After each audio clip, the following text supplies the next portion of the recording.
Franchement, il nous faudrait quelqu'un de fort qui décide. Parce que la démocratie, là, elle sert plus à rien. Cette phrase, tu l'as peut-être déjà entendue.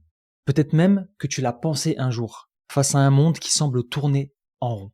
De plus en plus de jeunes expriment ce sentiment, le désir qu'enfin, quelqu'un prenne les choses en main. Pas forcément un dictateur, mais un leader fort, quelqu'un qui tranche, qui agit, sans promesses creuses, sans débat interminable.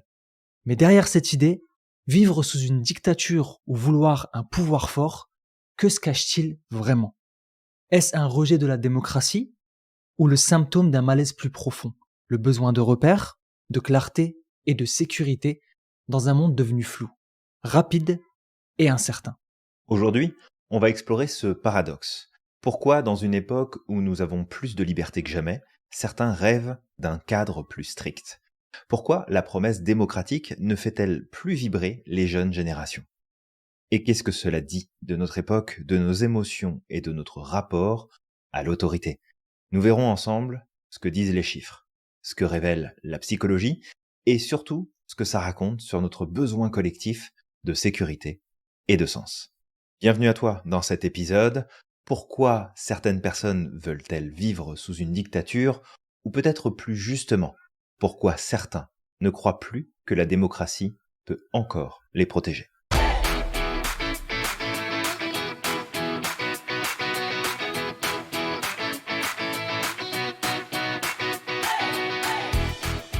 Salut Julien, Salut Samir. salut à toi qui nous écoute et bienvenue dans ce nouvel épisode de la systémique du bonheur. Aujourd'hui, on te vient avec un tout nouveau sujet et sûrement que tu t'es dit mais de quoi qu'on parle aujourd'hui là c'est la systémique du bonheur, on parle de Pourquoi on psychologie, parle de de bien-être. dictature? Qu'est-ce qui se passe? Ça Où y est, c'est qu'on s'en va? on parle de Ça y est, politique. ça y est. Aïe C'est aïe la aïe. merde. Aïe aïe aïe. Alors non, rassure-toi, on va pas Non, parler pas du tout. politique, on va parler vraiment psychologie pour le coup. Et on va regarder quels sont les leviers aussi sur lesquels on peut travailler. Alors, toi qui nous écoutes, il y a un truc que tu sais pas, mais on te surveille. On Hmm, sait ce que tu fais et ouais. surtout ce que tu fais pas. Et on attend de toi que tu cliques maintenant sur le bouton s'abonner et partager. Parce que ça coûte rien et ça va nous aider. Donc on compte sur toi. Si t'aimes ce qu'on partage, si t'aimes qu'on prenne ce temps avec Samir pour créer ce contenu, pour te l'offrir chaque semaine, en retour, c'est la seule chose qu'on te demande. Un petit partage, un petit like, un commentaire si c'est faisable en fonction de là où tu l'écoutes, puis surtout, tu t'abonnes. Également, en fonction de ce soutien, on va voir un petit peu dans les prochaines semaines comment ça se déroule, comment ça se passe. On gardera ou pas le format vidéo parce que le format Exactement. vidéo nous demande quand même pas mal de travail. On avait Mhm. décidé de faire ça cette année pour créer un peu plus d'interaction, pour faire un peu différent. Pour que tu vois notre Mais bille de clown. ouais, voilà, pour que tu vois nos têtes de con, c'est très bien. Merci Julien. J'ai dit Mais bille de juste clown, hein. Attention, hein. d'accord, OK. Tout de suite. T'as requalifié le truc, hein. Mais je suis Donc d'accord avec les deux versions, il n'y a pas de problème. d'accord, ça marche. Donc voilà, donc après nous en fonction du retour, on saura si on maintient le côté vidéo même si ça nous Tout à prend fait. plus de temps à travailler la vidéo ou Mhm. sinon si on revient à un format uniquement audio sur YouTube parce qu'il y a pas suffisamment d'engagement. Donc vraiment, toi qui nous écoutes, je sais qu'il y en a beaucoup qui nous écoutent, ils nous envoient des messages en privé. Tu fais potentiellement partie de ceux qui nous envoient des messages en privé, qui nous dit que vraiment tu adores ce podcast. Vraiment, Mhm. c'est un effort moindre qu'on te demande, juste un petit like, un petit Un petit partage, signe. un Ouais, petit signe et ça nous fera du bien et on saura justement qu'il faut continuer ce côté vidéo. Alors Julien, on exactement. commence. Oui, raison, je suis là, on Vas-y, commence. let's go. Alors, Tout- on part sur un sujet qui est quand même assez chaud patate et en même temps, c'est un constat que n'importe qui peut faire avec un minimum de recherche. Et surtout, ce qui va nous intéresser ici, c'est toujours cet aspect psychologique, mais surtout un truc qui nous tient vraiment à cœur et qu'on défend à l'Institut et même à titre individuel. Et ça, on en reparlera un petit peu plus tard dans ce podcast. Alors Julien, tout à l'heure tu disais qu'on allait donner quelques chiffres. Alors on va en donner plusieurs, d'accord? Mais Mhm. c'est vrai qu'on a fait une petite collecte de chiffres qui sont intéressants et qui démontrent en quelque sorte ce qu'on a dit en introduction. Tout à fait. Alors, on va commencer avec le Pew Research Center qui a mené une enquête de 2023 et 2024 auprès de 24 pays.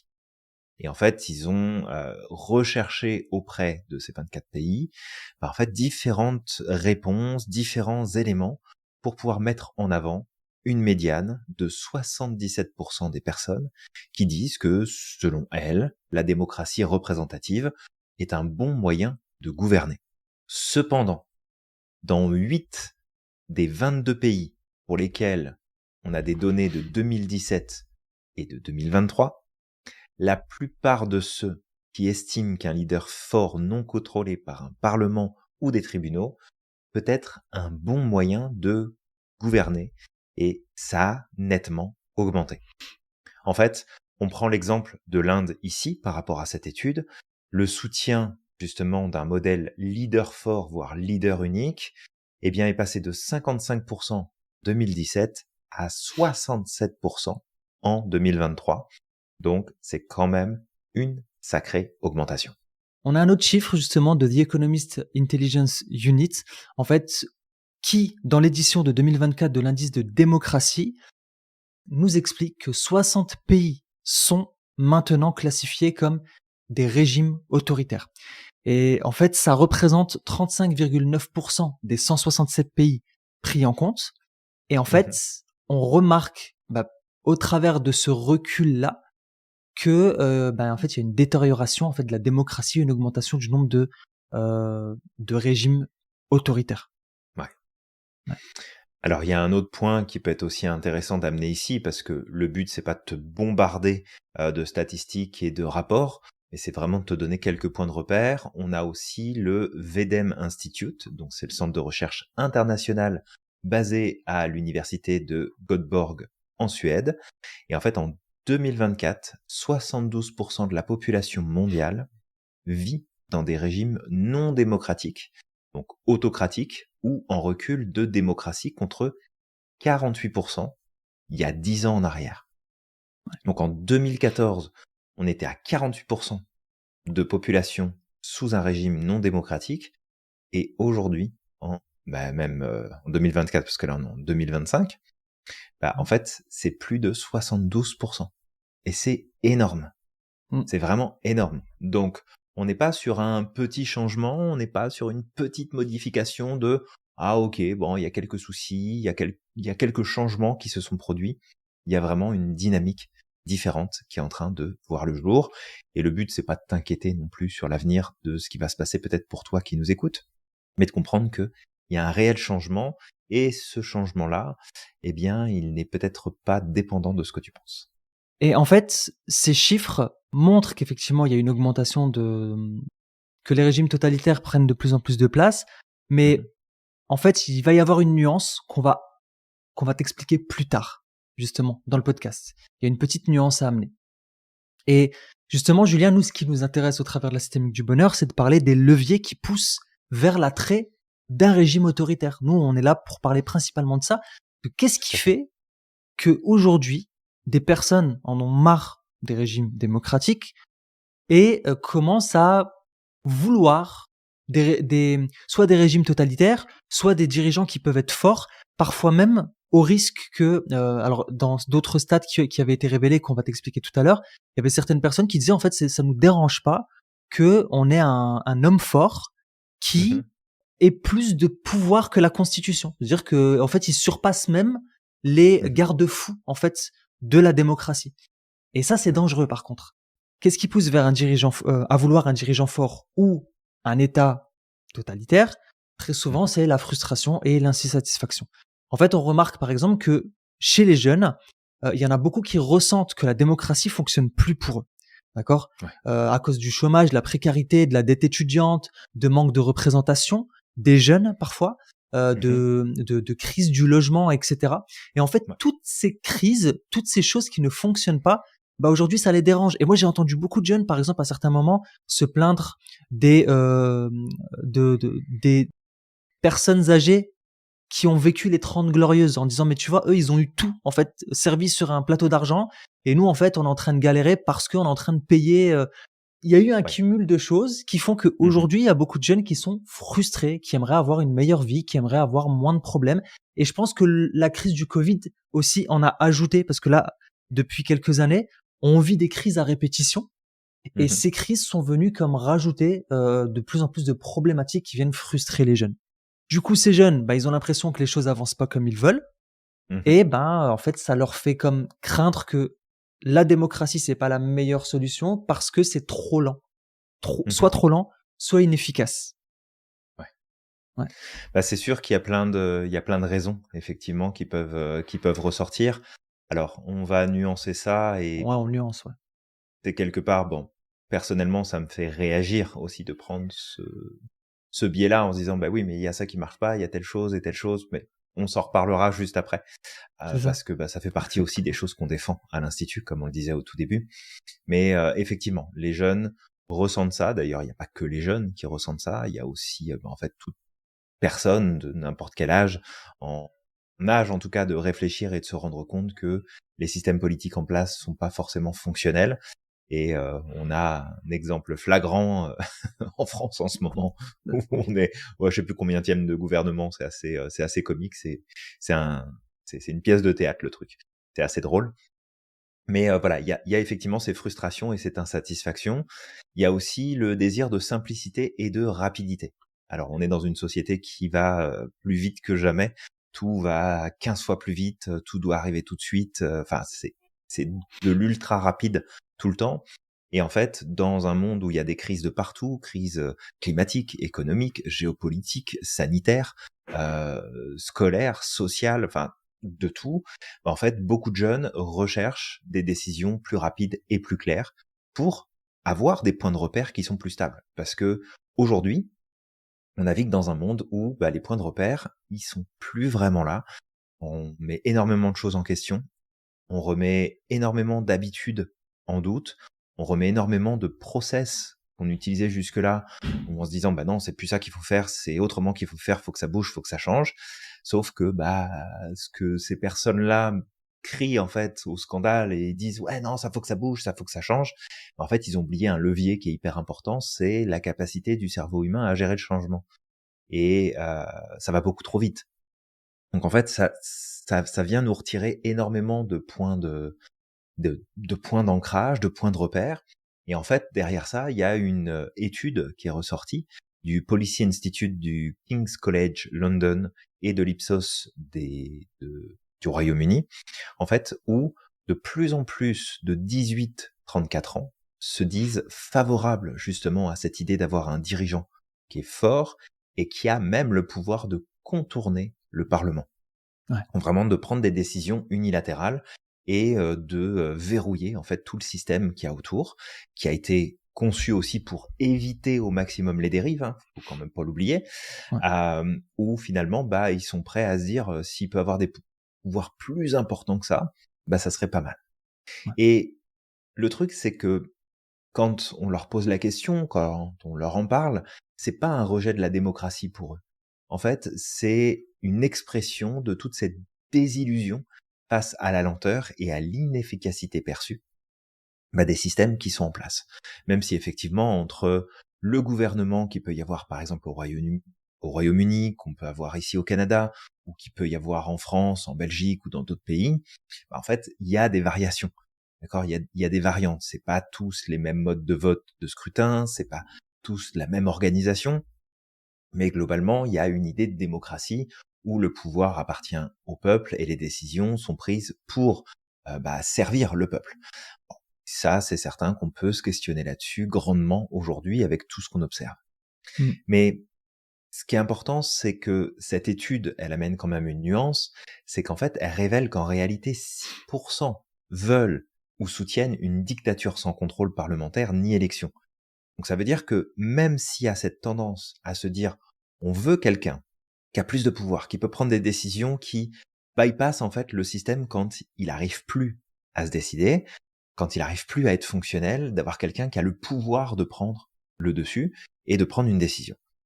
Donc on a ça d'un côté et on a de l'autre une minorité, malgré tout, parce que c'est que 6% finalement de toutes ces personnes qui disent bah nous on veut un régime totalitaire.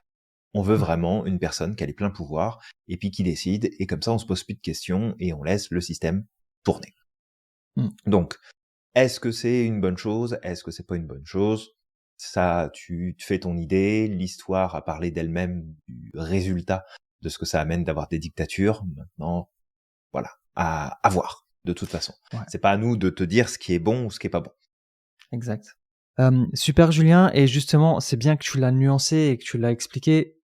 Derrière le fait d'avoir un dirigeant fort, il n'y a pas forcément cette envie d'une dictature, mais à partir du moment où tu acceptes qu'un dirigeant soit capable de contourner, comme tu dis Julien, tous les garde-fous, eh ben, en fait, tu ouvres la porte très très grand à la dictature. Ouais. Et c'est là aussi que, Julien, on se rend compte, tu sais, il y a beaucoup de personnes qui se posent cette question aujourd'hui, pourquoi est-ce qu'on a de plus en plus de pays qui tombent dans certains extrêmes, etc. Mhm. En fait, bah, il y a plusieurs facteurs. Ces leviers-là, bah, c'est ça, c'est des leviers psychologiques en quelque sorte, comme la peur, comme le ras-le-bol, comme la précarité, comme et c'est ça qui est important de comprendre. Et tant que tu comprends pas ça, tu peux être dans le jugement des personnes qui vont basculer dans ces pensées-là, dans ces envies-là. Tu vas dire mais en fait pourquoi? Mais Mhm. c'est juste que ces personnes-là vivent une situation qui vient comme manipuler leur cerveau et leur faire prendre potentiellement la mauvaise décision. Bien sûr, ils vont prendre une décision. On a vu ce qui a pu se passer dans certains pays où des gens ont décidé, on prend juste l'Angleterre, Julien, avec le Brexit, les Mhm. gens se sont dit, vas-y, on sort de l'Union On en européenne, a marre, on on se se casse. replie sur nous, Mhm. etc. Bah, regarde les Mhm. conséquences qu'il y a en ce moment en Angleterre. Ils ont même Mhm. vécu des pénuries dans un pays quand même comme l'Angleterre. Suite au Brexit, ils ont eu des pénuries, tu vois. Et ils sont Bah, encore en parce que train ça de remet tout payer un les pots système en cassés. question. Ouais, Ouais, tout à fait. c'est ça. Après, est-ce Ça, que on s'en rend ça pas serait compte. mieux pour eux s'ils restaient dans l'Europe? Je ne sais pas. Ils ont Je sais pris une pas. Ouais. décision, comme nous, on a pu prendre la décision de signer pour rentrer dans l'Europe à un moment donné. Est-ce que Bien c'est la sûr, bien meilleure sûr. idée qui soit? J'en Oui. sais rien. Mm. C'est quand juste quand on est passé à l'euro, en fait, les 10 000 francs que tu avais sur ton compte se sont transformés d'un Exact. seul coup en 1 500 Oh, euros. ouais, Et en j'avoue. fait, quand tu avais un truc qui coûtait 10 francs à l'époque, bah limite, tu te retrouvais avec un truc où on changeait juste le symbole. C'est-à-dire que tu passais Ouais. de 10 francs à 10 euros. Donc en fait, tu as ton pouvoir d'achat qui a diminué, qui a fondu comme neige au soleil. Donc Yes. est-ce que c'était la bonne solution? Je sais pas non plus. Bah, mais effectivement, des changements qui sont produits comme ça, basés sur du ras-le-bol, de l'agacement, penser en termes de problèmes, de dire ouais, faut résoudre ça, faut ceci, faut cela. Bah en fait, on se retrouve sur, par exemple, nous, ce qu'on sait de voir travailler avec nos clients quand on est en coaching et ce qu'on enseigne à l'institut, c'est que, ok, en fait, si tu réagis au problème, plutôt qu'établir un objectif clair et précis et de mettre en œuvre des actions et d'aller chercher des ressources pour atteindre ces objectifs-là, si tu ne fais que répondre aux problèmes, bah, je peux te garantir que tes problèmes vont pas se résoudre et en fait, tu vas juste que les multiplier. Tu vas Ouais, continuer à les multiplier exact. parce que tu es en réaction. Ok. Donc c'est ça. Après, tu parlais de 3 facteurs principaux, justement, Samir. Si tu veux peut-être les repréciser pour que tout le monde ait bien ça au clair, à l'esprit. Exact. Ouais. Alors, les trois facteurs principaux, c'est la crise de confiance. C'est-à-dire Mhm. que les personnes qui sont dans ce besoin-là, en fait, ont une perte de foi envers les institutions politiques, médiatiques et économiques. Le second facteur, c'est le besoin de repère, le manque de clarté, très souvent. Le leader fort, lui, il va incarner une stabilité et la sécurité dans un monde qui est jugé chaotique. Et ça, on en parle, Julien, très très souvent, comment Mhm. le manque de clarté et le manque de repère, ou plutôt même de cadre, en fait, va engendrer du bordel dans notre système. Déjà à titre personnel. Alors Ouais. imagine dans un État, quand il n'y a pas de cadre, Mhm. c'est la porte ouverte à toutes les fenêtres, tu sais, pour reprendre l'expression de Gad Elmaleh, là. Et en fait, après, ben, les gens ne se retrouvent plus et l'être humain a besoin de cadre. Trop de liberté, c'est pas bon pour l'être humain. Donc, s'il n'y a pas de cadre, Non. au bout d'un moment, il va rechercher potentiellement du Mhm. cadre. Et parfois, ce cadre-là peut aller jusqu'à de l'extrême, en fait. Oui, c'est là en fait où tu as des personnages comme on peut en voir en ce moment sur la scène politique, qui en fait ont un langage qui va être porteur de cadre, de dire on va prendre des décisions, on va mettre des choses, on va régler le problème de l'intérieur, on va se débarrasser de l'ennemi intérieur. Ouais, Et puis, bah ouais, ça vient satisfaire ce besoin de repère, ce besoin de cadre, là où finalement les gens ne se reconnaissent plus dans d'autres choses.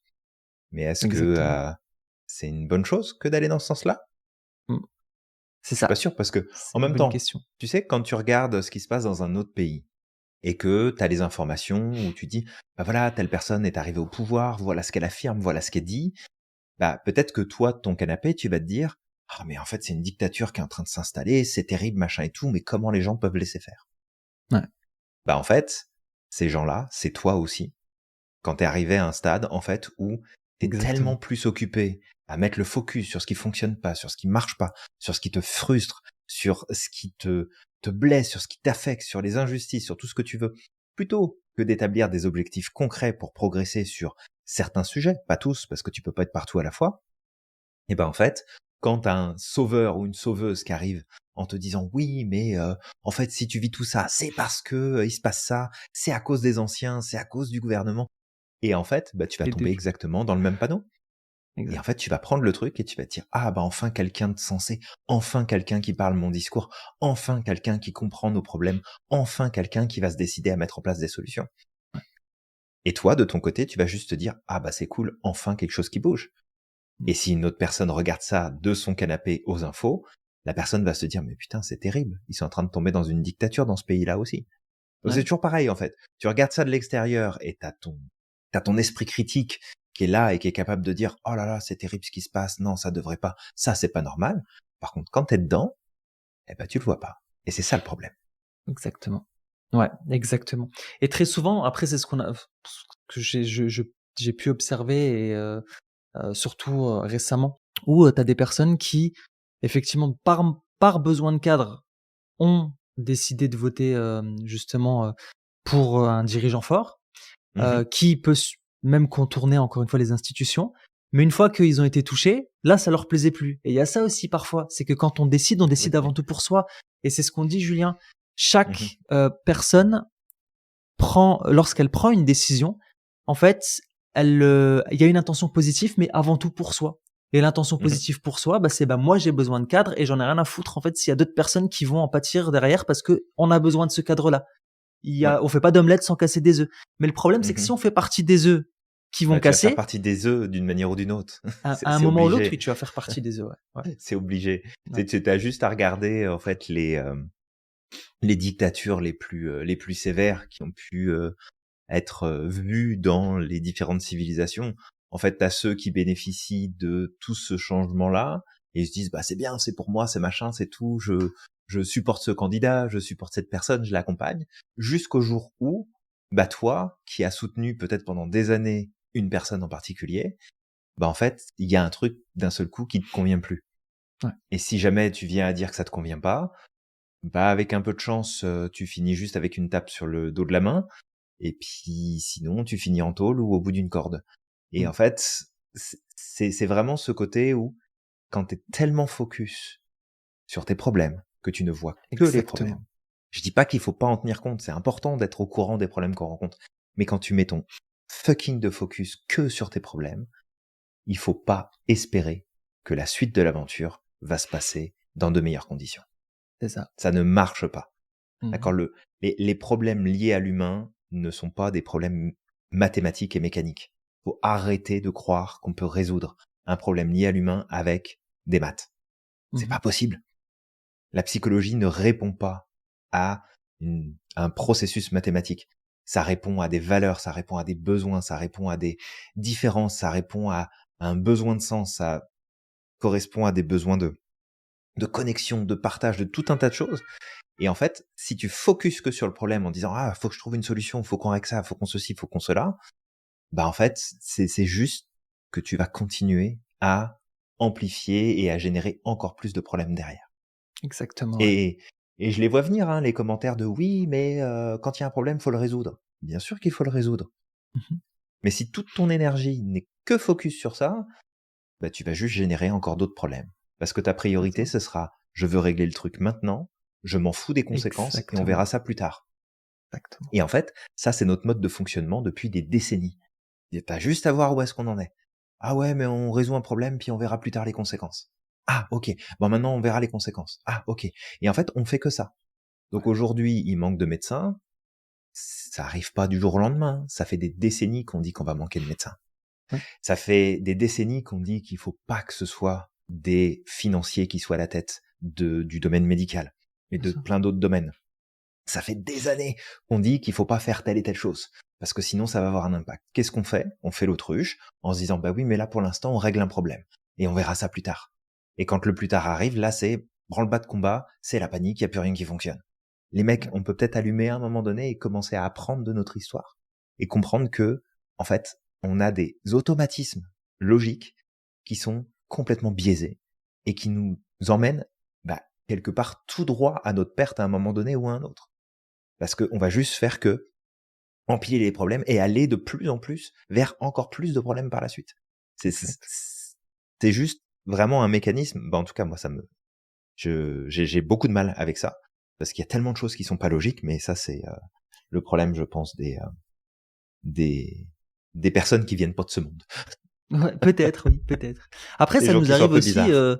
à certains moments de Mais ça faire nous arrive aussi, oui. des conneries. Et moi, tu dis ça là. En fait, on tombe déjà avant de tomber dans la dictature de quelqu'un, on tombe dans une dictature mentale dans un premier Oui, temps. personnel, absolument. Et moi, récemment, c'était pareil. Il y avait un problème qui prenait de l'espace dans mon esprit là. Ça faisait un petit moment. Et tu sais, bah, en fait, t'essaies de le reléguer derrière, mais des fois, ça prend de plus en plus d'ampleur. En fait, une petite tâche, elle prend de Mhm. l'ampleur. Et après, en fait, tu mets en place une solution parce que tu veux le régler tout de suite et dire c'est bon, c'est fini. Et après, tu Mhm. te rends compte que, bah, ah merde, en fait, bah ouais, mais en fait, il y avait des conséquences à ce problème, tu vois. Mhm. Il y a des conséquences qui viennent derrière, ça, j'ai pas pensé aux Bah, conséquences. derrière ta solution, ouais, absolument. Tu vois, il y a des conséquences. Et Mhm. après, tu dois faire face à tes conséquences qui peuvent être même pires que le problème de départ. Et c'est ça, en fait, le truc. Ouais. Ouais, et puis, tu vois, il y a un exemple qui me vient comme ça, mais un truc vraiment pur et dur. Peut-être que toi qui nous écoutes, ça te viendrait jamais à l'idée de prendre un crédit, d'en prendre un deuxième, d'en prendre un troisième, et un matin de te réveiller en te disant «Oh putain, c'est la merde, bon bah je vais reprendre un crédit pour payer les autres crédits». Combien de gens font ça? Ouais. Parce qu'en fait, ils sont en mode panique, ils ont pas les infos, et je critique pas le fait de pas avoir les infos, c'est ok. D'accord, tu peux faire l'effort d'aller les chercher, tu peux en parler, il y a tout un tas de choses, mais souvent dans ces process-là, il y a un process de honte qui est en place, on veut pas en parler, on veut pas passer pour un imbécile, enfin, il y a tout un tas de choses qu'il faut prendre en compte. Mais ça, c'est un exemple typique de, bon, je me retrouve dans un problème, je vais compenser ce problème en créant un autre. Je vais compenser le deuxième problème en créant un troisième. Et, et en fait, toute cette dynamique-là, c'est aussi bah, le chemin, justement, qui peut nous amener à ce genre de configuration où, en fait, les gens veulent avoir des leaders qui sont plus forts. Je comprends. Et oui, ça serait bien, certainement, quelque part, d'avoir des politiques, d'avoir des personnes qui sont mises au pouvoir, qui arrêtent de tergiverser, qui arrêtent de faire des ronds de jambes, qui arrêtent de faire des joutes verbales et qui s'occupent concrètement des problèmes et des situations pour lesquelles ils sont payés. Il faut pas oublier quand même qu'on les paye pour qu'ils fassent quelque chose de leur temps et qu'ils trouvent des solutions.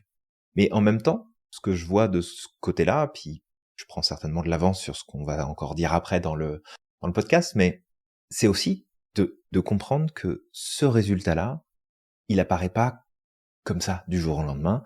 Il apparaît aussi parce qu'il y a un désengagement progressif des gens, de l'individu. Ouais. Et un des points qu'on défend beaucoup à l'Institut et qu'on partage avec nos étudiants, qu'on partage aussi avec nos clients, c'est le fait que on pourrait fonctionner différemment dans nos sociétés respectives si chaque individu devenait pleinement responsable. Ouais. En fait, si on était tous responsables de nous-mêmes avant tout et responsables de l'impact qu'on peut avoir sur les autres autour de nous, est-ce qu'on aurait besoin d'autant de lois? Est-ce qu'on aurait besoin d'autant de systèmes imbriqués les uns dans les autres avec tant de complexité? Est-ce qu'on aurait besoin de remplir 4 feuillets CERFA différents, de 4 institutions différentes pour revenir à la première, pour qu'on se fasse dire qu'en fait c'est pas les bons papiers et qu'il faut autre chose? Ouais. Est-ce qu'on aurait besoin de passer par tous ces process-là si l'individu était pleinement responsable? Et la responsabilisation, c'est quelque chose qui est individuel. Et bien sûr, on va faire des erreurs. Bien sûr, il y a des jours où on va être moins efficace, il y a des jours où on va être moins aligné. Puis c'est ok, mais le but c'est aussi qu'on évolue en tant qu'espèce et que on fasse en sorte de faire mieux que ce qui a été fait avant, que Ouais. qu'on fasse mieux dans notre manière d'être, de penser, de réagir, qu'on évolue à titre personnel. Je pense que c'est hyper important. Et le truc, c'est que tant qu'en fait on s'en remettra à un pouvoir extérieur, ben on s'en remettra au résultat que ce pouvoir extérieur veut bien nous accorder. Mais ce qu'il faut pas oublier, c'est que toutes les lois qui sont votées, toutes les choses qui sont mises en place, il y a 2 leviers majeurs qui génèrent ces lois-là, c'est l'entrepreneuriat et c'est la force individuelle du peuple. Quand ils sont en groupe, quand ils sont ensemble, quand ils décident de faire quelque chose. Mais non, ça fait des décennies qu'on est en mode, bah, on attend de voir ce qui va se passer. Ah bah, il y a un programme qui a l'air sympa. Ah bah, cette personne-là, elle a l'air de confiance. Ah bah, c'est bizarre, hein, cette personne-là, finalement, elle était pas de confiance. Comme si tu tombais de l'arbre. À un C'est moment ça. donné. C'est comme, mais tout ça, c'est le résultat, à mon sens, hein, c'est ma vérité à moi, ça veut pas dire que c'est la vérité absolue, c'est mon sentiment que, en fait, on est face à une déresponsabilisation complète. C'est pas de ma faute, je suis une victime, c'est pas moi qui ai choisi, c'est comme ça, on subit. Mais non, en fait, fuck quoi, à un moment donné. Tu sais, je revoyais il y a pas très longtemps des messages qui passaient sur LinkedIn de parents qui étaient un peu en mode panique de bah mon enfant il cherche un stage pour valider son année ou pour pouvoir ceci cela et en fait il trouve pas, c'est la galère. Tu sais quoi, il y a un statut qui existe qui est l'entrepreneur étudiant. Ton enfant, il crée son entreprise, il est stagiaire de sa propre entreprise, il va valider son année. Voilà, c'est pas plus compliqué que ça. Mais combien il y en a qui le font? Très très peu. Mmh. Parce que ils le savent pas, parce qu'ils vont pas forcément chercher l'information, et puis surtout, ils sont en mode panique. Et moi le premier, hein, si demain j'ai un gros problème, je vais probablement rentrer en phase panique. Mais on va aussi faire en sorte, on en parle, on pose des questions, et surtout on se met des objectifs plutôt que d'essayer à tout prix de résoudre les problèmes. Parce que en fait, la plupart des problèmes, pas tous, hein, on s'entend, mais la plupart des problèmes vont se résoudre tout seuls. Et maintenant, Julien, tu vas fermer ta gueule parce que ça fait un quart d'heure que tu parles tout Non, seul. non, mais c'est super parce que tu as amené un autre, Je suis heu, juste parti en roue libre. ouais, mais là, ça c'est sorti du cœur, donc c'est cool. Mais justement, tu as ramené un autre levier, la Mhm. déresponsabilisation. Ça, Ah oui, bah c'est pour moi, c'est un levier énorme là. c'est un levier énorme, ouais. Oui et c'est un levier, je pense même qui est au C'est. centre du reste. Mhm. C'est certainement le levier qui est à l'origine des frustrations qu'il y a derrière, qui est à l'origine de ce désir de simplicité, qui est à l'origine de la Mhm. crise de confiance et de la désillusion, qui est un autre levier justement, le fait que, ben, voilà, aujourd'hui, bah, les gens, ils en ont marre en fait. Ils subissent justement le jeu politique, et ils en ont marre au bout d'un moment.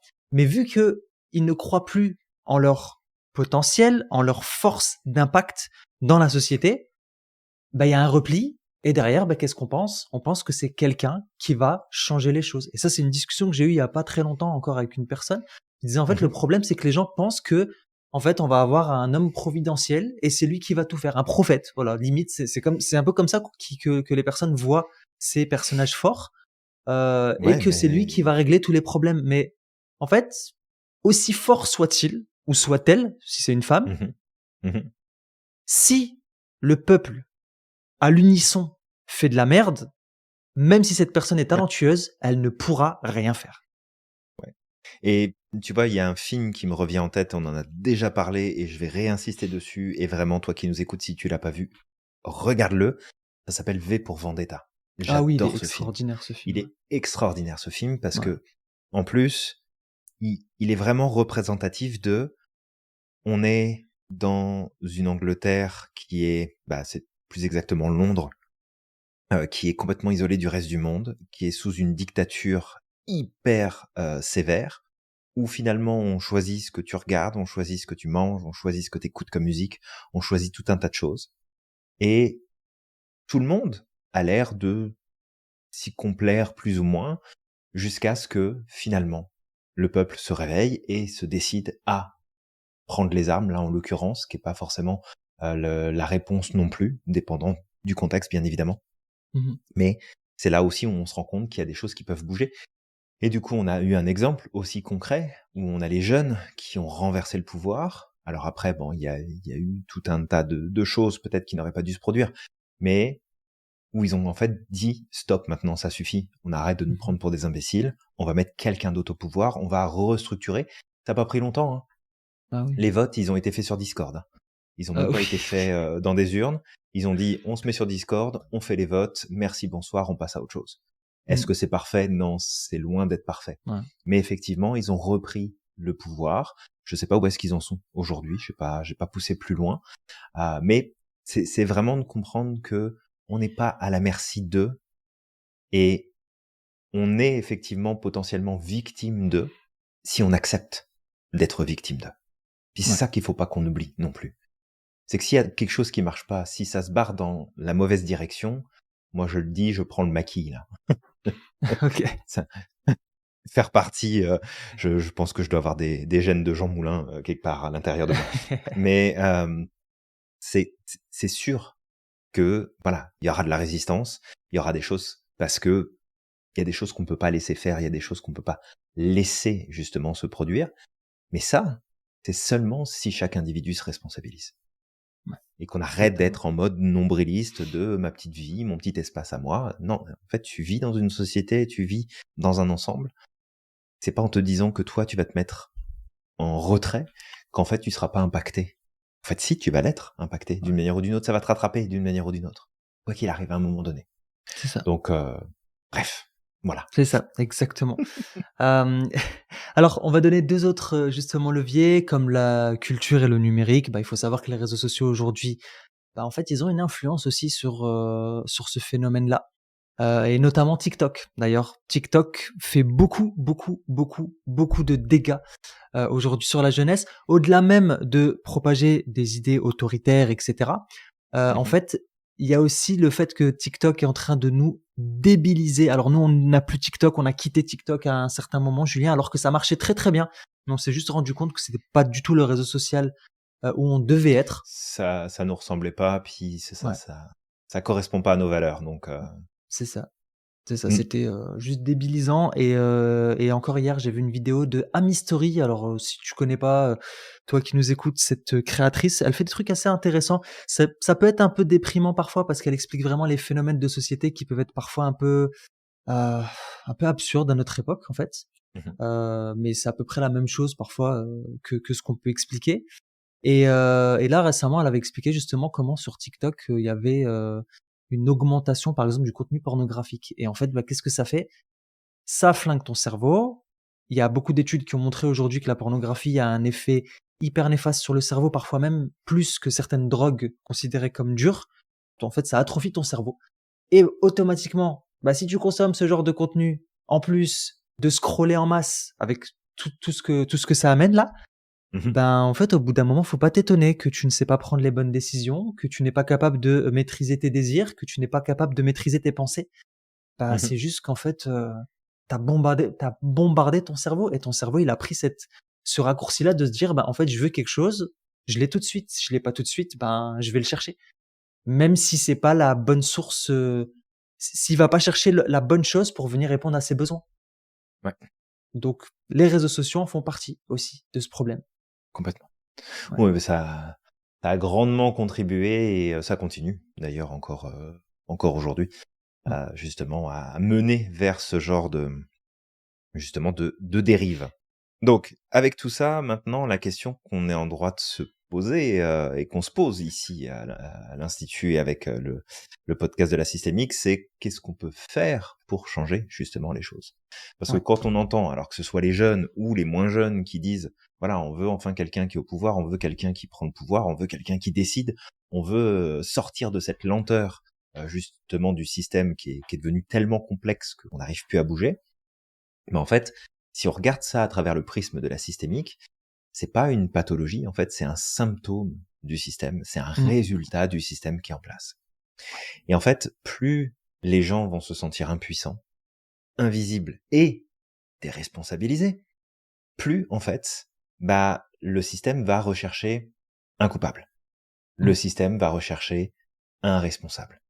Et qu'est-ce qu'il y a de mieux que pour des personnes dans les extrêmes que d'avoir un ennemi à combattre et d'expliquer au monde que bah, eux vont arriver en sauveur pour combattre cet ennemi. En fait, quand tu regardes bien la psychologie humaine, quand une personne est mise en posture de victime, qu'elle est entretenue dans un process de déresponsabilisation, en fait, cette personne-là, elle ne fait que augmenter le nombre de problèmes qu'elle vit au quotidien. Forcément, elle n'est pas responsable. Donc elle prend des décisions sans penser aux conséquences, elle ne réfléchit pas à ce qui est en train de se passer ni à ce qui pourrait se produire par la suite. Donc on est un peu en mode automatique. Puis forcément, il y a plein de choses qui font que bah tu te sens pas très bien, que t'es pas en forme, que t'es contrarié, que t'es stressé, que t'es ceci, que t'es cela. Et finalement, bah, quand on t'entretient dans cette dynamique-là, bah, c'est normal qu'à un moment donné, tu te dises, en fait, le problème, c'est pas moi, ça vient de l'extérieur, c'est les politiques qui font pas leur boulot, c'est ceci qui fait pas ça, c'est telle situation qui fait ça, c'est les immigrés qui nous posent problème, c'est tel pays qui nous pose problème, c'est tel produit, c'est tel machin, c'est tel fournisseur, c'est tout le truc. Et en fait, t'as juste à écouter le discours ambiant, et bah, tu verras bien que, en fait, tous les problèmes sont à cause de ceux qui sont à l'extérieur. Ou ceux qui ont envahi le territoire. C'est l'un ou l'autre, parfois même c'est les deux. Et en fait, ça, quand on observe bien, c'est pas que en fait, les gens sont devenus euh, racistes plus qu'ils ne le devraient. Mhm. C'est pas que les gens sont devenus plus chauvins, plus nationalistes, plus ce que tu veux. C'est juste qu'en fait, c'est un réflexe naturel chez l'humain. On fonctionne comme ça. On a des fonctionnements qui sont un peu débiles, mais on fonctionne comme ça. C'est que quand on n'est plus responsable, eh ben, on trouve des coupables ailleurs. Exactement. Et ça, c'est très problématique. Et en fait, tant que on va avoir cette dynamique-là, bah, en fait, on va se retrouver avec des polarités qui vont être exacerbées. D'un côté, on veut que de la liberté sans aucune responsabilité, et de l'autre, on veut que des règles pour avoir de la sécurité. Et en fait, ça ne fonctionne pas. Parce que s'il y a trop de liberté sans structure, ça veut dire que les gens font absolument ce qu'ils veulent. Je suis désolé, j'ai pas envie d'avoir quelqu'un qui vient s'installer dans mon salon juste parce qu'il a envie de regarder ma télé. Ça ne marche pas. Mm. Parce que dans ce cas-là, s'il y a de la liberté absolue, moi je viens faire mes courses dans ton frigo. Si t'as préparé un truc qui me plaît, bah je prends mon assiette et même pas, je vais me servir dans ton placard, je prends une assiette et je m'installe à ta table. Je suis pas sûr que ça te plairait tant que ça. Et de l'autre côté, si on doit avoir des tickets pour tout, avoir un passeport pour passer au coin de la rue et être surveillé 24 heures sur 24 sur absolument tout ce qu'on fait, je suis pas certain que ça nous plairait respectivement non plus. Mm. Donc on a besoin effectivement d'avoir un cadre, parce que sans ce cadre, bah on n'est plus une civilisation. Et en fait, si on a réussi à arriver jusque-là dans l'évolution de l'humain, c'est parce qu'on a été capable de bâtir des sociétés. Et pour bâtir une société, bah faut qu'on soit en groupe, faut qu'on travaille ensemble, faut qu'on collabore, faut qu'on se respecte, faut qu'on ait des projets en commun. Et que si jamais c'est juste free for all et la liberté absolue, je suis pas certain. Il y aura toujours un cadre qui va se mettre en place. Il y a toujours un Ouais. cadre qui se met, il y a toujours un leader qui ressort, il y a toujours, c'est humain, c'est naturel. Mais trop de liberté, pas sûr. Puis en même temps, trop de contrôle, bah en fait, dans ce cas-là, il n'y a plus de sens. Et l'être humain a besoin de sens pour fonctionner. S'il n'a pas de sens, il est perdu. Peut-être que toi qui nous écoutes, aujourd'hui, tu travailles peut-être depuis un certain temps dans une entreprise, tu as peut-être un emploi qui te nourrit, qui paye tes factures, mais peut-être aussi que tu te lèves le matin en mode pff, j'en ai marre, ça fait pas de sens, j'en peux plus de ce boulot, mais je sais pas quoi faire d'autre, puis je sais pas ce que je veux. Quand on n'a pas de sens, ça ne fonctionne pas. Quand on n'a pas de sens, on n'a pas de direction. Et quand on n'a pas de direction, c'est quelqu'un qui l'a choisi à notre place. Donc, réfléchis bien à ça. C'est que ces éléments-là, en fait, c'est des éléments qu'on peut travailler nous de notre côté. Et c'est là, en fait, où il y a des véritables leviers. Et on va peut-être justement se parler de ces leviers grâce à l'approche systémique, grâce à la psychologie humaine appliquée, grâce au coaching aussi, de qu'est-ce qu'on peut faire individuellement parlant pour faire bouger les choses, pour faire changer les choses. Et croire que juste toi à ton niveau, ça sera pas suffisant, bah c'est le premier mensonge qui t'emmène directement là où t'as pas envie d'aller. Totalement. Ouais. Bah effectivement, ça on en revient encore une fois, comme tu dis, à la responsabilité. Le deuxième point, Julien, c'est la pensée linéaire. En fait, il faut arrêter avec la pensée linéaire. Ouais. Il faut apprendre à penser de façon circulaire. La logique de ça marche pas, faut tout changer, il faut que quelqu'un d'autre fasse le boulot à notre place, bah non, ça va pas marcher.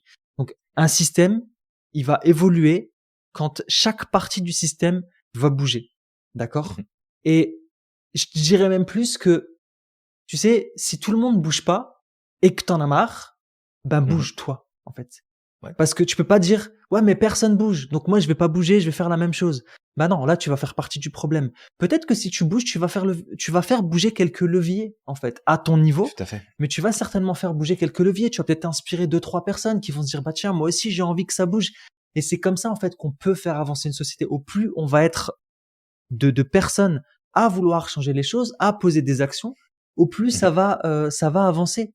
Et même si tu dis bah ouais mais moi j'ai pas les capacités, je suis pas quelqu'un je sais pas moi, imaginons je suis pas quelqu'un d'inspirant, je suis pas quelqu'un qui a des diplômes, je suis pas quelqu'un qui a un poste élevé ou autre chose. Ben en fait c'est pareil. C'est pas Mmh. parce que tu n'as pas accès à des hauts niveaux de postes en fait dans la société que tu ne peux pas changer les choses.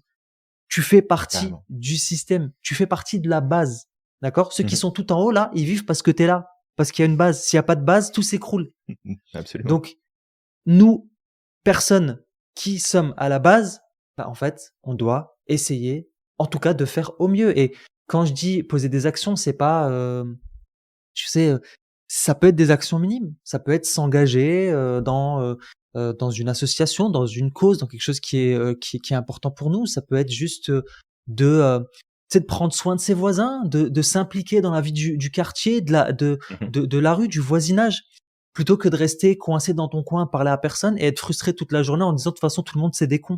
Bah non, en fait, au bout d'un moment, Mmh. peut-être que ce serait bien qu'on commence à renouer des liens aussi avec les gens qui nous entourent. Tu vois? Moi, je remarque, Julien, en tout cas surtout dans la société occidentale, alors aux États-Unis, à Baltimore, c'était différent parce que il y avait tout le temps des associations de quartier ou alors il y Mmh. avait une vie de quartier. Tu vois, chaque Ouais. quartier en fait avait une espèce de vie de quartier, il y avait des événements, il y avait des gens qui donnaient des choses, c'est plutôt que de vendre, se disaient bah tiens, ça fait longtemps que ça traîne, ça peut servir et en fait ils donnaient et il y avait des échanges, il y avait quelque chose qui faisait vivre le quartier. Ouais. Ici, je vis en centre-ville, c'est différent. La vie dans Ouais, le puis tu es dans centre-ville une ville universitaire en plus, donc ouais, ouais, mais ça bah, rajoute encore, ouais, exactement, ouais. Et bah, c'est différent. Tu vois, c'est vraiment différent. Et c'est ça, en fait, c'est que toi, qui te plains peut-être des conditions de ta ville, bah, commence mmh, peut-être par ton quartier. Peut-être que si ça se trouve, tu sais même pas qui habite à côté de chez toi. Ah, peut-être essayer de faire quelque chose pour faire vivre le ouais, quartier et à ce moment-là, vous allez pouvoir vous aider. Et ça, on oublie. On pense qu'on est des individualités de plus en plus. Mais non, en fait, on ouais, a besoin de l'autre. Quand on est dans la merde, on a besoin qu'il y a quelqu'un qui nous aide. tout à fait, ouais, Ouais. complètement. Et donc, bah, peut-être que justement, la question que tu peux te poser plutôt que de dire, bah, en fait, ça marche pas ou il y a rien qui va changer, mais en fait, c'est quelle est ma part, moi, dans cette boucle? C'est quoi ma part de responsabilité dans ce qui est en train de se passer dans cette boucle-là? Et Julien, justement, avant que tu nous amènes le prochain élément, il y a un Mmh mh. élément qu'on n'a pas, cité tout à l'heure dans les, facteurs Mmh. et dans les leviers, c'est les valeurs et les besoins. Et moi, je peux pas m'empêcher de faire un lien avec le test Mmh. des valeurs qu'on fait passer à nos étudiants. Tout à fait. Le test des valeurs qu'on fait passer à nos étudiants, parmi les valeurs identitaires, il y a la valeur de sécurité et la valeur de tradition. Mmh. Et alors, je vais dire quelque chose, c'est mon analyse, je dis pas que c'est la réalité, mais je vois une forte corrélation avec ces 2 Mmh. valeurs-là et bah, en fait, le besoin justement d'avoir un régime qui peut être autoritaire ou d'avoir en fait une société qui va être beaucoup plus, c'est cadré mais au maximum. Pourquoi? Parce que si tu as une forte valeur de sécurité, à partir du moment où il te manque cette sécurité, où tu penses qu'il peut te manquer cette sécurité ou qu'il y a une menace, qu'est-ce que Mmh. tu vas faire? Tu vas te replier un peu comme une tortue dans ta coquille en fait Mmh. et bah, en fait, tu vas fermer les portes à toutes choses tu sais, qui peuvent être nouvelles, par exemple. La valeur de Tout tradition, à c'est fait. la même chose. Tu sais, c'est comme les Ouais. personnes qui sont très conservatrices. Bah, en Mmh. fait, au bout d'un moment, peut-être que cette trop grande nouveauté, ce manque de cadre vient les Mmh. déranger, et ben qu'est-ce qu'ils Mmh. font? Ils se replient et ils basculent dans l'extrême conservatisme. Et c'est pareil avec les besoins, parce qu'on a aussi le besoin de sécurité. Il manque de sécurité. Qu'est-ce qui se passe? Ton système, il va se mettre en protection en fait, et Mmh. bah il va être prêt à accepter toute chose, tout ce qui peut être possible pour avoir de la sécurité, même si ça Tout à fait, implique ouais. de zigouiller ton voisin, tu vois? C'est pas grave. Mmh. Tu vois? Bah, ça peut arriver jusque-là, Mmh. Ouais. effectivement. ça peut arriver à tomber dans la délation et dire bah tiens mon voisin il fait ça, c'est pas C'est normal, ça. ça devrait pas. Mmh. Et en fait, ces comportements-là, c'est pas des comportements sociétaux. Alors bien sûr, si ton voisin fait vraiment quelque chose de très mal Mmh. et qui a besoin d'intervenir parce que ça peut impacter d'autres personnes, etc. J'ai pas de problème là-dessus. Tu vois, si tu vois ton voisin en train de découper quelqu'un dans son jardin, Ouais, bien évidemment que tu vas clairement, ouais. appeler les flics. Tu vas pas te Ouais. dire oh bah non, il fait ce qu'il veut, c'est son jardin, chacun. C'est parce que c'est peut-être toi le prochain sur la liste pour le barbecue. Là. Fait que bon, c'est à un moment donné, bon, il y a des mesures, mais effectivement, ce que tu nommes là, c'est hyper important. Et il y a toujours un truc moi qui me vient en tête. Je suis pas tellement attaché aux traditions. C'est pas un truc qui Mmh. me parle plus que ça.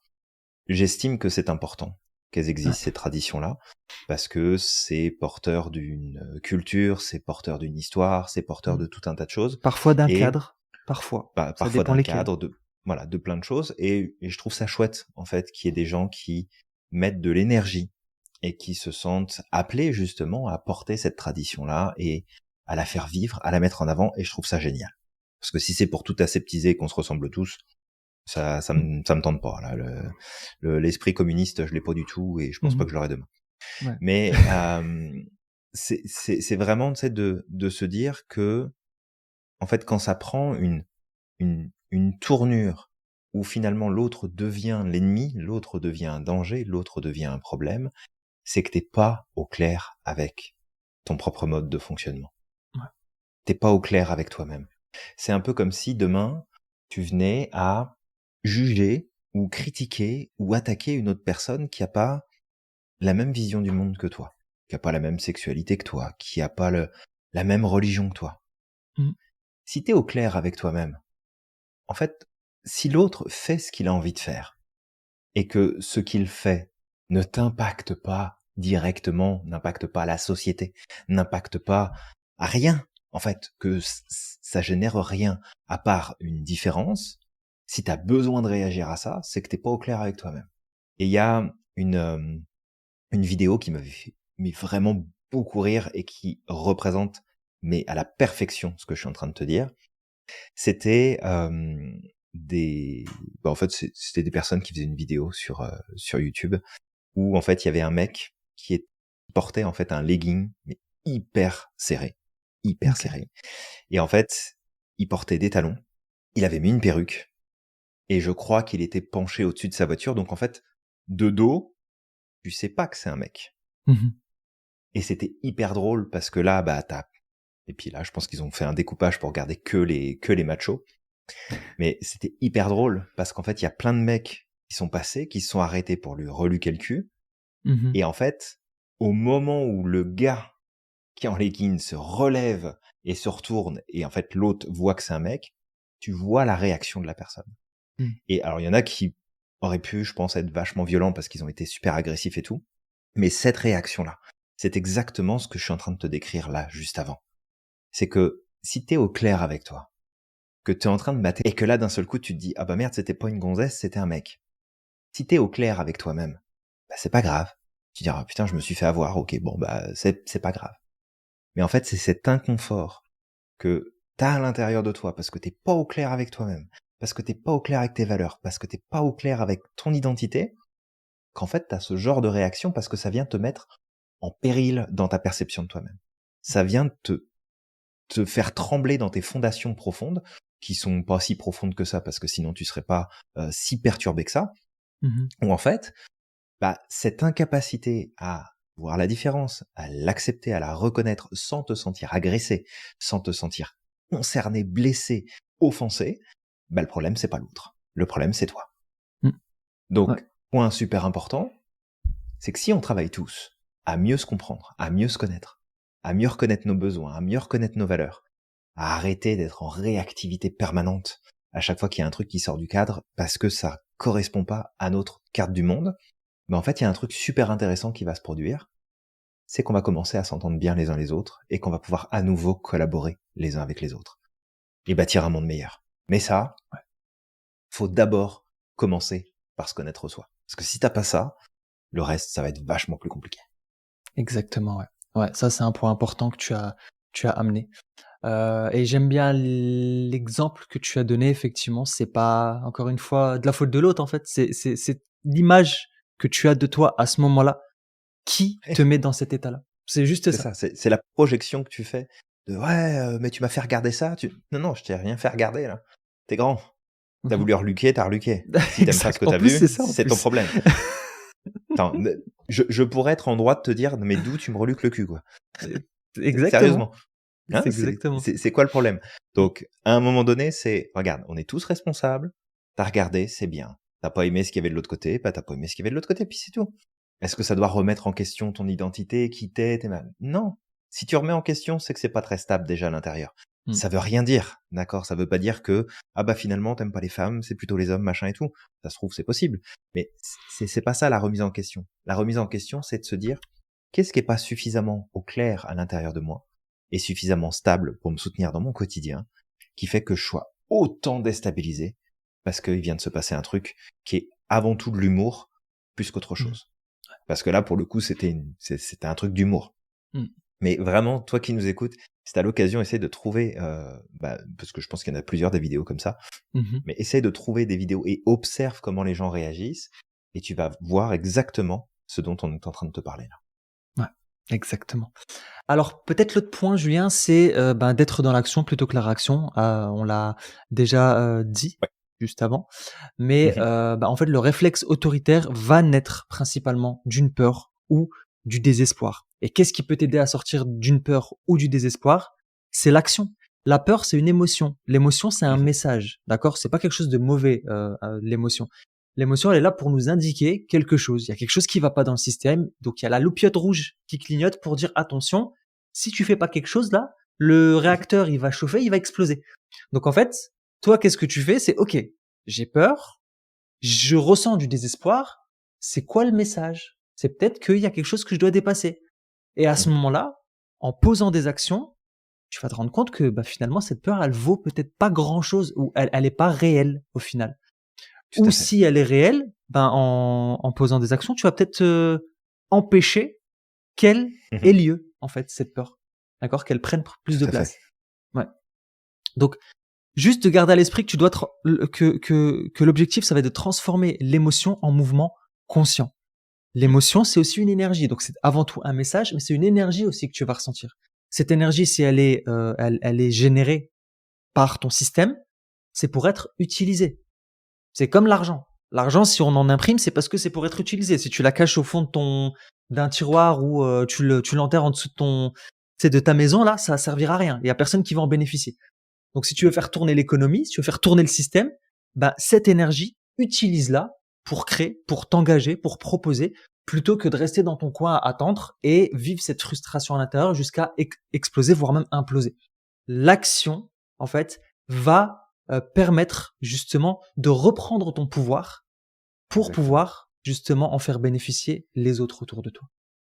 Ouais, complètement. Merci, Samir pour ça. Point suivant, parce qu'il faut qu'on avance et que le podcast dure déjà depuis un petit moment, mais on Ouais. s'en doutait, hein, de toute façon quand on a Ah bah oui, commencé quand c'est des à sujets faire comme ce ça là, podcast, c'est on savait que ça allait durer. Hem, bah, l'autre point, c'est faire la distinction entre autorité intérieure et autorité ouais, extérieure. c'est Bien ça. comprendre qu'en systémique, on distingue la domination, qui est un contrôle extérieur, où finalement tu remets ton pouvoir dans les mains de quelqu'un et tu pries pour que cette personne te veuille le meilleur et qu'elle suive tes propres besoins et tes propres envies. Et puis de l'autre côté, l'autorité intérieure qui, elle, offre alignement, intégrité et surtout responsabilité. Et bien évidemment, tu te doutes bien que celle vers laquelle on te guide, c'est pas celle de Ouh, l'extérieur, mais plus de l'intérieur. ouh, ça fait secte. Ouh, ça fait secte, Julien. On te Oh là guide. là là là là là Aïe, là, aïe, on aïe, te aïe, aïe, guide. aïe, aïe. Grand gourou Samir, si tu veux prendre la Oh là suite. là. Ok. Alors la suite, c'est le fait de relier plutôt que diviser. Bah Ouais. oui, il y a beaucoup de gens qui divisent aujourd'hui et c'est principalement le gros problème qu'on a dans la société parce que parfois on pense que il vaut mieux que chacun soit dans son coin et ce Mhm. sera mieux. Mais en fait, quand on divise, on donne plus de pouvoir à des individus qui ne veulent pas notre bien. En fait, ça me fait penser un petit peu au troupeau. Tu sais, Julien, quand tu vois le troupeau Mhm. de moutons, En fait, à Mmh. partir du moment où tu as un mouton qui est isolé, il va se faire bouffer par le loup. C'est obligé qu'il va se faire bouffer par le loup à un moment ou l'autre. Ou alors il va se perdre et il va finir affamé ou il va avoir des problèmes. Donc en Tout fait, à c'est fait. juste ça qu'il faut garder. Peut-être qu'aujourd'hui, dans certaines sociétés, on s'entend pas avec tout le monde parce qu'on comprend peut-être pas tout le monde et on n'est pas obligé d'être tous pareils, Oui, et comme puis on tu n'est pas dis obligé Julien, de s'entendre heureusement, avec tout le monde, là. et on n'est pas obligé de s'entendre avec tout le monde. Mais tu vois, même si on ne s'entend pas avec quelqu'un, on peut garder une certaine forme de courtoisie pour Mmh. pouvoir avancer ensemble dans la même direction. Il y a plein de gens, moi je l'ai déjà dit Julien, il y a des gens, je m'entends pas avec eux. Ouais, J'aime tu pas leur pas façon de penser. d'affinité, Voilà. ouais. J'aime pas leur façon de penser. C'est des personnes qui vont penser extrême, qui vont même avoir des idéaux qui sont assez malveillantes comme je le pense. J'ai même connu des gens qui votaient tu sais, vers les extrêmes.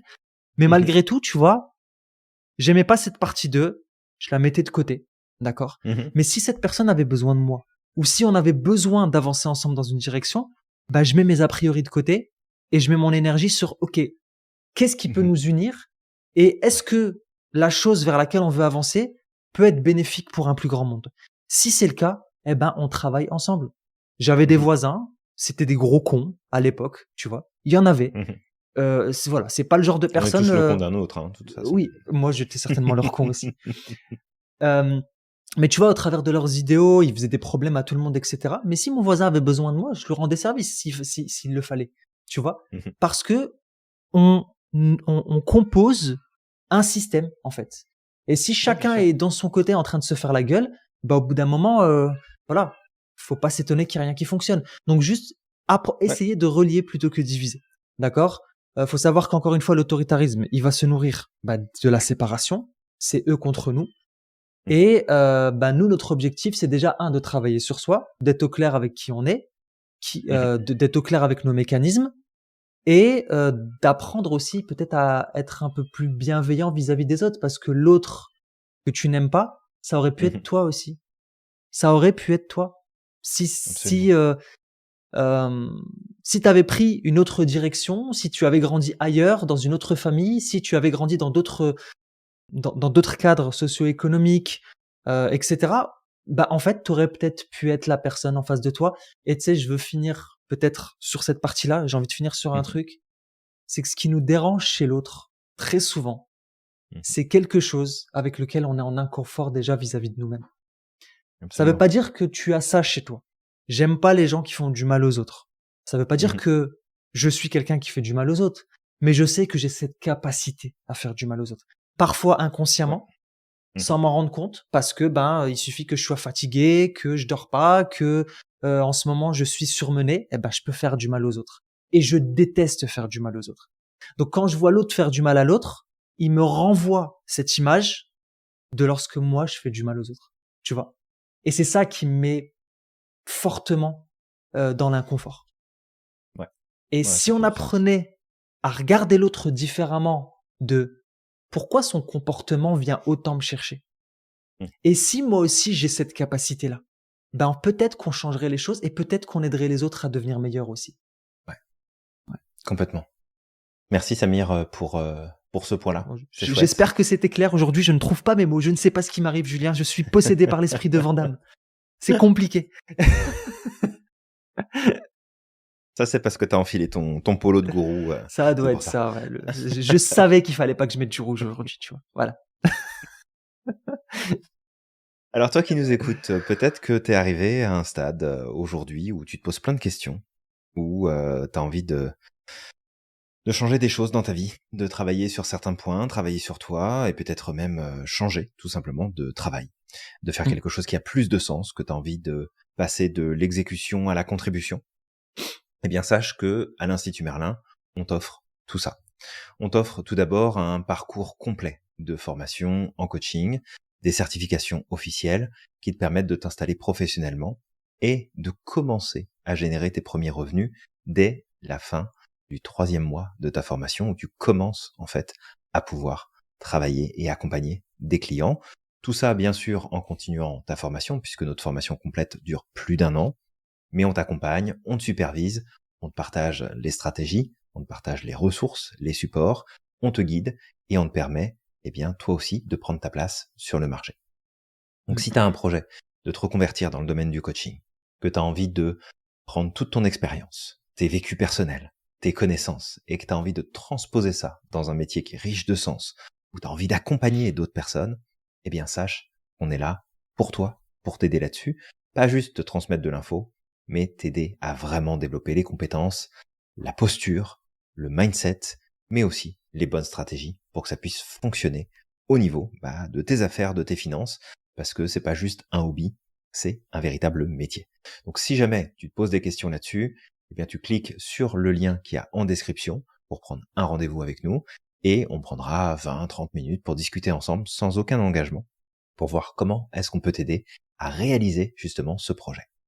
La deuxième chose qu'on peut te proposer aussi, c'est que si aujourd'hui tu es dans une situation où eh bien tu cherches à progresser, à évoluer, tu as des choses sur lesquelles tu veux travailler mais que tu ne sais pas avec qui tu peux travailler ça, eh bien sache que à l'institut, on a des étudiants qui sont déjà très avancés, on a plein de personnes qui sont déjà certifiées et peut-être même nous, si jamais le sujet eh bien tombe dans nos cordes et dans les sujets qu'on traite avec Samir, eh bien ça nous fera plaisir de pouvoir t'accompagner ou te diriger vers une personne qui sera pleinement en mesure de t'aider à progresser sur ton sujet, si bien sûr tu décides vraiment d'aller dans ce sens-là.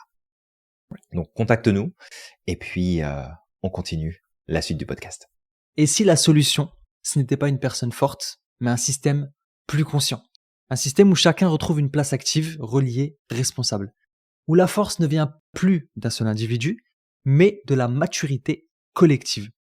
La vraie démocratie, la vivante, la vibrante, elle se joue pas dans les urnes tous les 5 ans, elle se joue chaque jour, dans la manière dont on choisit d'agir, d'écouter Mhm. et de contribuer. Ton avenir, elle dépend pas d'un leader charismatique, mais elle dépend surtout de ta capacité à redevenir auteur-autrice et acteur-actrice de ton propre système. Exactement. Alors toi qui nous écoutes, on va t'inviter à nouveau à liker, à commenter, à partager et à t'abonner si c'est pas déjà le cas. Et on va te retrouver très vite pour un prochain épisode de la Systémique du Bonheur. Exactement. Moi, je vais t'inviter à croire au maximum en ton potentiel et de ne pas oublier d'être extraordinaire chaque jour. N'oublie pas non plus à quel point t'es magique et que t'as le pouvoir de réaliser absolument tout ce que tu souhaites. Et on te dit À la à la prochaine. prochaine.